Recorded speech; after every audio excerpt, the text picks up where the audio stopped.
This is Hoodies.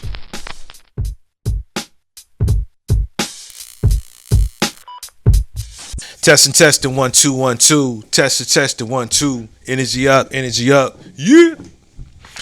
Welcome back to another dope session of Hoodies the podcast. I'm the host of God Rashidi, coming at you live from the Skill Suite, or maybe not so live, but we coming at you, man. Let's put one in the air for Hoodies the podcast. Word. No RIPs to give out, none that I can think of right now. However, my condolences go out to anyone who's lost a loved one today. I'm so sorry for your loss. You'll get through it, man. You ain't got a choice. You got to keep pushing. Just the same, happy born day to anybody who was born today. Like born today, or you've been here a while. New life, more life. Happy born day, man. Word up. How y'all doing? I'm well. Family's well. As far as I know, I'm grateful, for that. We gonna make it, man. We gonna make it. We ain't got a choice. Word. So yeah, man, I ain't even gonna hold nobody up. Y'all know why we here. So let's go on and get into this. Let's just go on and get into this. All right? Yeah, sounds like a good idea. Let's go.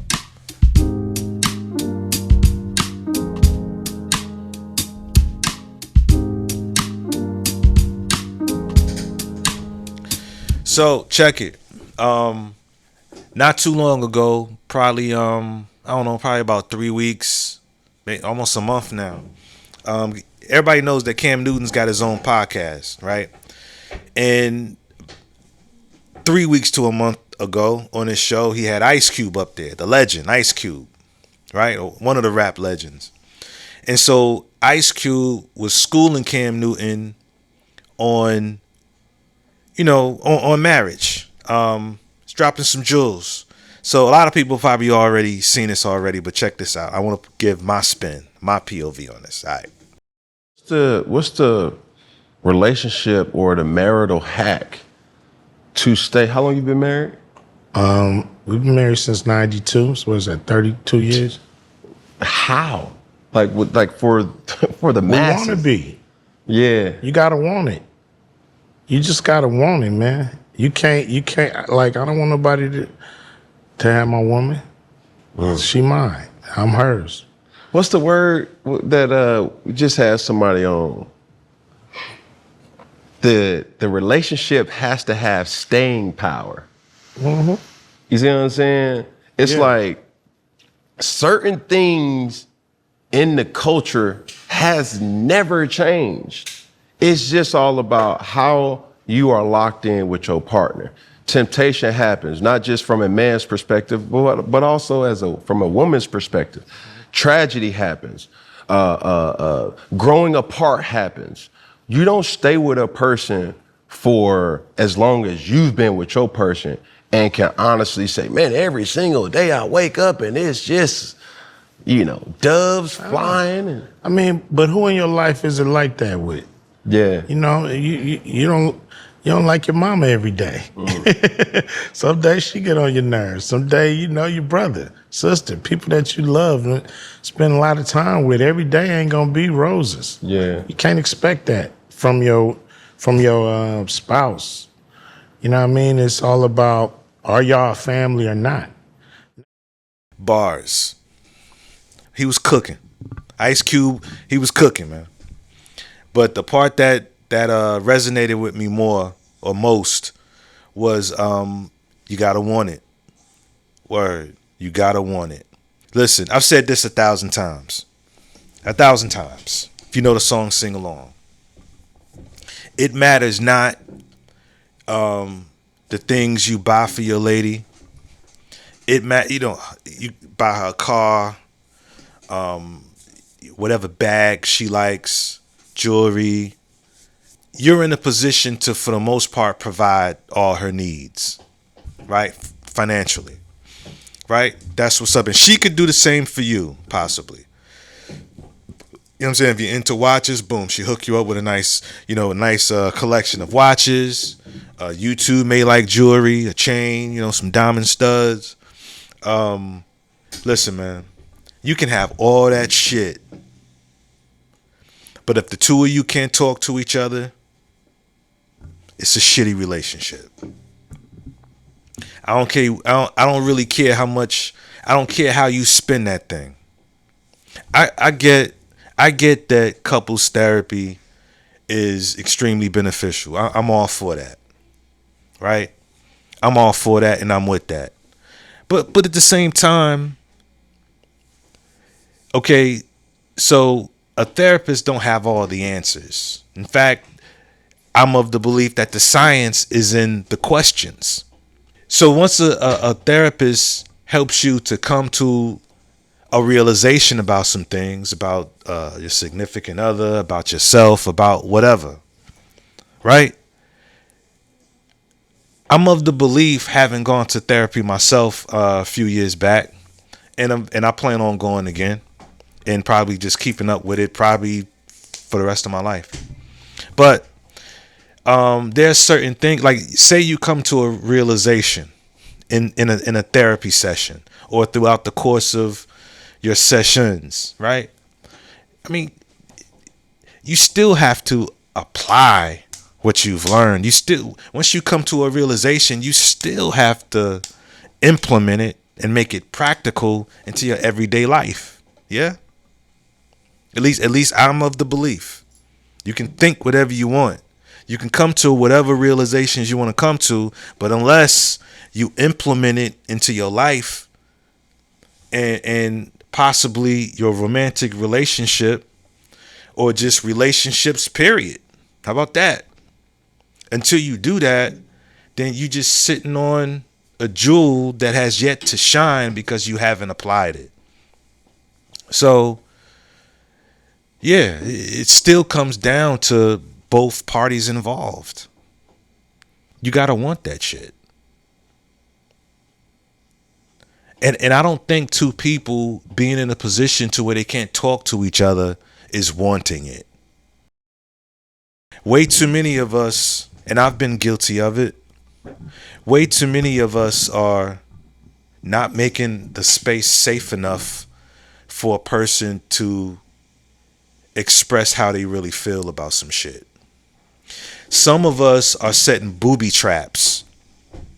You appear, you know what I'm saying? Like you'll sit there and you'll listen to someone you care about talk. You'll listen to them talk, under the guise of presenting them with a safe space to do that. You listen to them talk and express themselves and get into some sensitive shit. But I call it a booby trap because, once you are told the sensitive information by your, significant other, and then, as I've said before, you weaponize it and use it to make them feel some type of way, make them feel small and insignificant with the information that they gave you. When you've used the information as ammo, that don't work either. That's not conducive to wanting it. I think everybody's been a little guilty of it for one reason or another. You know what I mean? We all getting some little funk here and there. Wanting it is, once again, applying shit. Wanting it is having a conversation. How can I put it, man? Wanting it is honoring.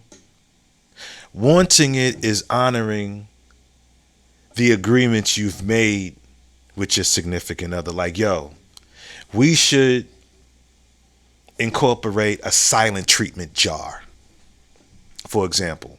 And every time, we fuck around and want to do the silent treatment shit. But every time you want to be on some silent treatment shit, put some money in a fucking jar. You got to come up with an amount. Let's say $1, maybe $5.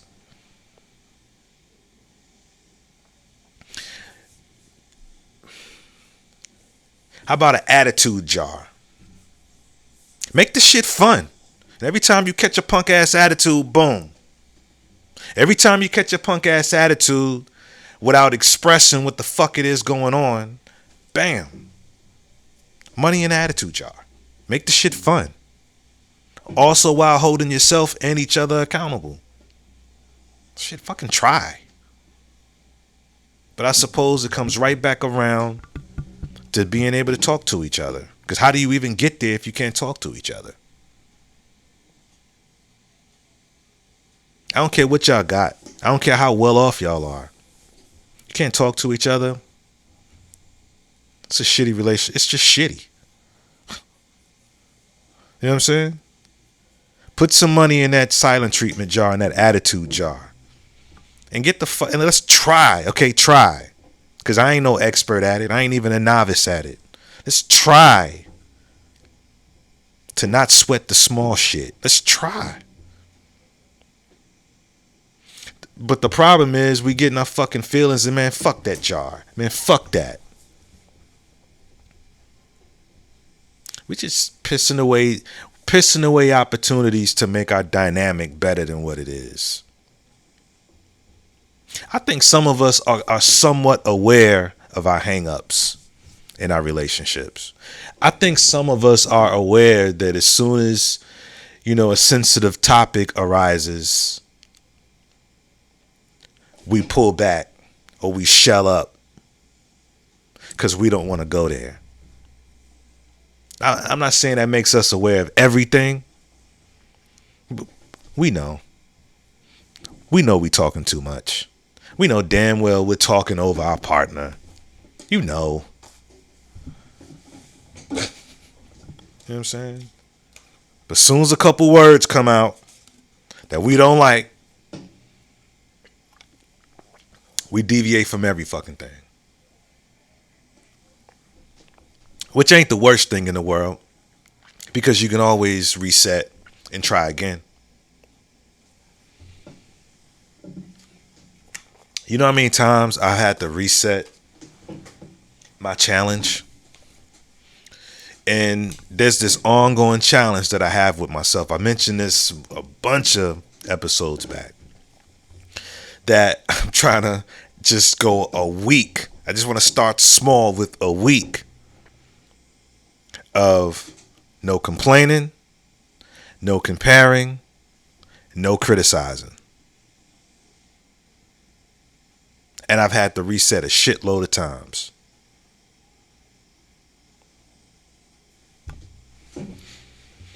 So yeah, man. About wanting it, you may have to reevaluate. You may have to take the time and reevaluate your relationship to see if you want it at all. That's another aspect of it. He says you gotta want it. Maybe it wouldn't hurt for two people to actually really think, do you want it? Do you want that shit?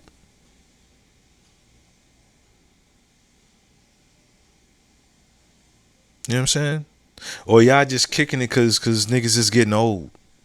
Or y'all just kicking it because of inflation and it's better to go ahead and stay together. What's going on? And then you may want to think about if whether or not what you expect from your significant other is realistic or not. Is what I want realistic from them? Gotta know your personnel. Right back again. Gotta be able to talk to them. Gotta be able to talk to your significant other. I don't really see it going no other way. It has to start there. Gotta be able to sit down and have a goddamn conversation. I love heavy conversation. In fact, listening is a gift. That's one of the ways you can show someone that you really care for them. Just listen. Just shut your ass up and just listen. It's just far too many folk in relationships, and not even just romantic ones. It's just far too many people who just can't wait to start running their goddamn mouth. Just can't wait. They'll ask you a fucking question, and you get about 3 or 4 words out, and they done grab the mic from you again. Now they talking about themselves again. just think we all just need to shut the fuck up sometimes. Seriously, just shut the fuck up and listen. And after you listen, ask some questions. And of course, when he said that, you don't always like folk, which means they just like every other couple, just like every other married couple, got things they need to work on. Got to set some boundaries and hold your partner accountable, and most importantly, hold yourself accountable. I don't know, if we could just stop talking over each other, stop being defensive. We're all guilty of it. Me too. I'm talking to us all. Some of y'all, I'm talking to all of us. If you can just get past that, all of us, then we can ask some real questions, get some real answers. You know? Like, what do you fear most about our relationship? You can ask real questions and get some real intimate answers. What's the most memorable moment we've ever shared with each other, and why is it special to you? Real questions. Now think about the real ass answer that you could give to that question. How can we create more positive moments? How do you feel about yourself? How do you think I feel about myself? Yeah. Comes back to talking. Articulating fears and wants and needs. All that good shit. And the problem is people don't feel safe. You know what I mean? And that safety issue, that safety part, that ain't just for women. You know what I'm saying? That ain't just for women. A lot of us brothers can raise their hand and say we done revealed way too much shit and had it thrown back in our face before.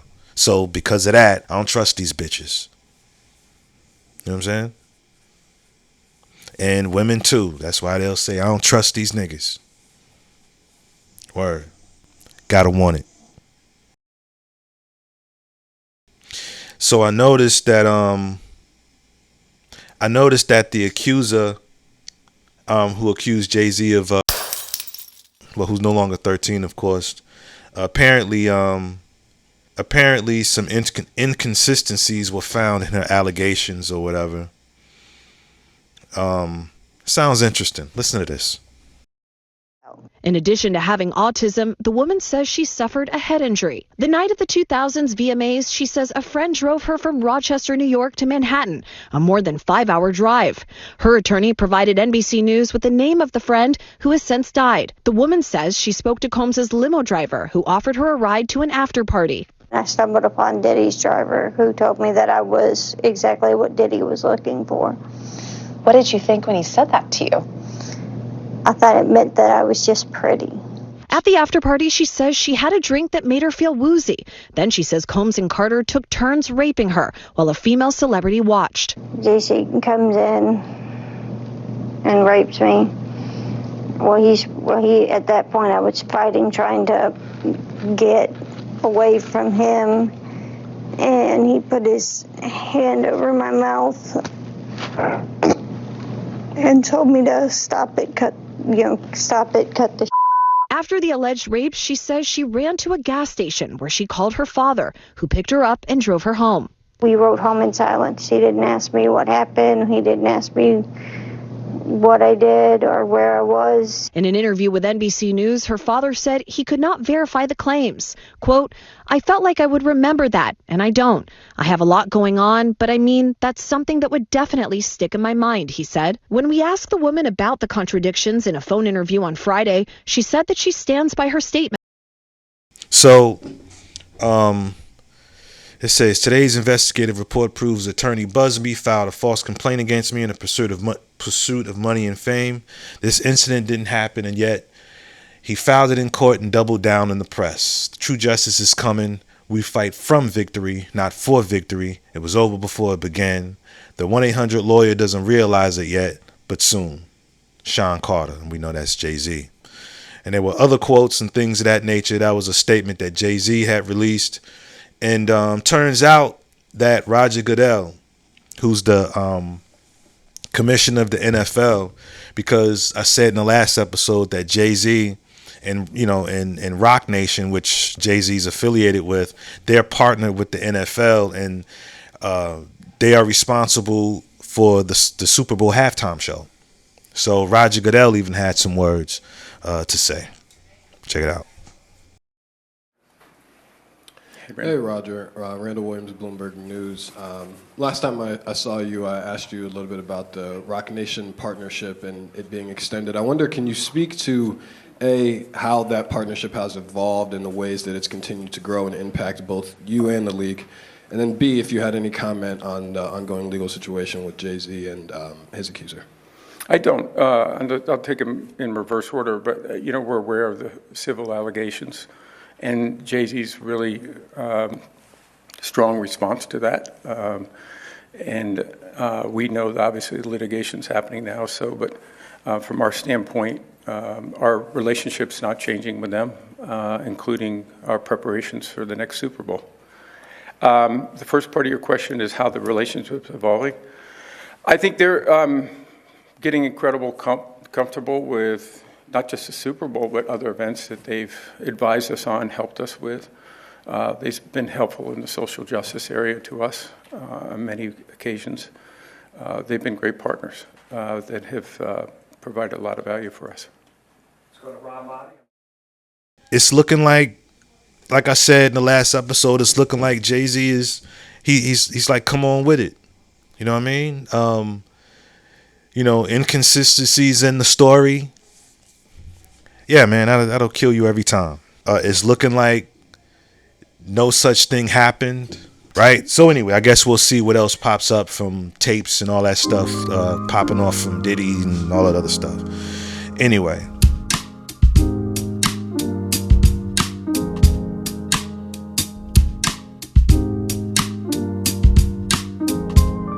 So real quick before I get out of here, I know every episode now I'm always talking about the pooch.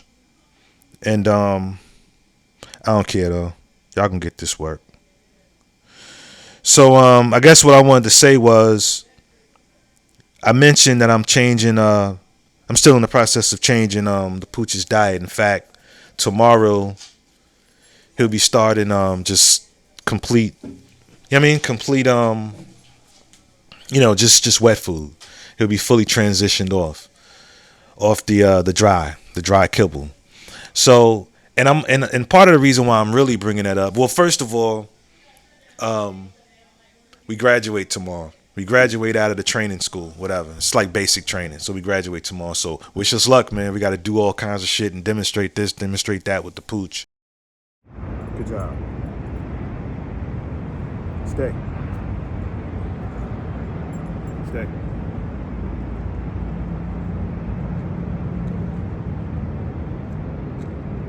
Awesome.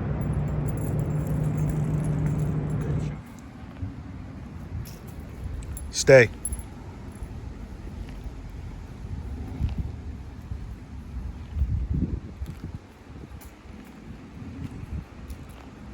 Aza. Okay, slow again. Slow.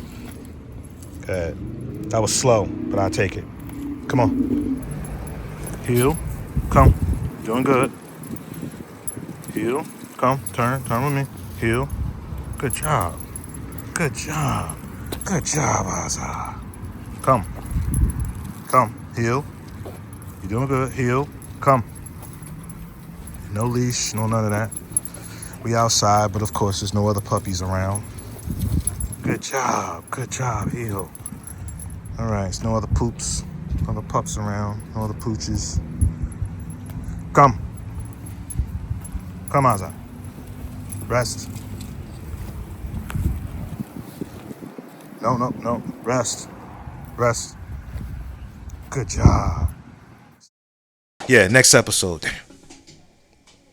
But I wanted to talk about the food because I've brought it up and I've been told by folk who say, "Hey, it's all processed," which is true.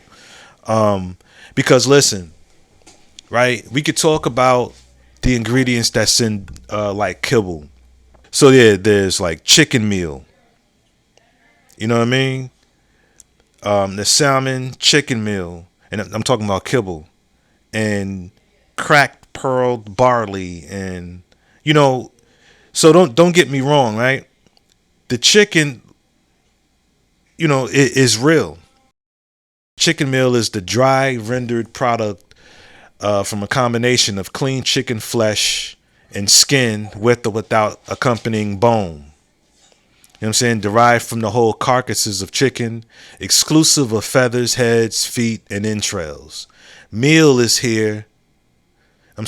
Meal here is used in the sense that an ingredient which has been ground or otherwise reduced in particle size, and that it's mainly used for pet food. It's chicken, flesh, skin, with or without accompanying bone. So it's almost like a chicken nugget in powder form. But it is nonetheless chicken, right? And then it's got soy meal and all this other stuff, which if chicken meal is a powder, then I would only assume that soy meal is the same thing. So real soy, real chicken, just in another form, a powder form, right? Which is, okay, still good for a dog. That's processed. So there's also a process with the wet food. You take, like right now, Oz is on a turkey recipe, right? And so you take a turkey, you do what you do with it, and somehow, and you grind it down. Now that's a process to take a whole turkey into ground turkey. Yes, that's a process. So in that sense, it's processed, right?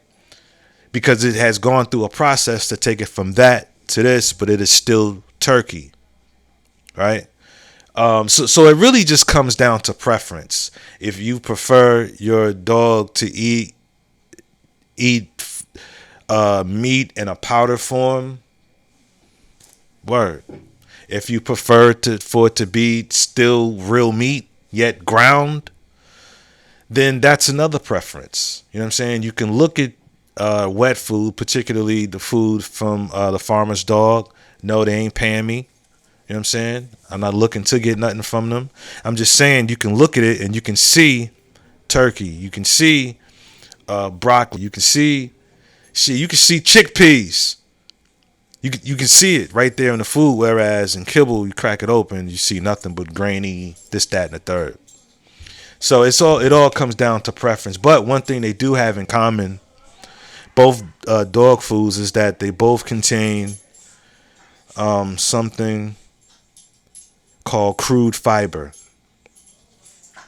They also contain something called crude fat, which refers to the total amount of fat present in the food product, measured by extracting all fat-soluble compounds using a solvent, essentially giving a crude mixture of fats without specifying the types of fats within it. I'm just saying all that to say, so yes, they're both processed, but you're not about to tell me that's the same. You're not about to tell me smelling this particular food and you smell turkey, you smell real food versus smelling kibble. You know what I'm saying? But it comes down to preference. That was pretty long-winded, but that was the only point of that story right there. So I'm gonna go ahead and kill this right now.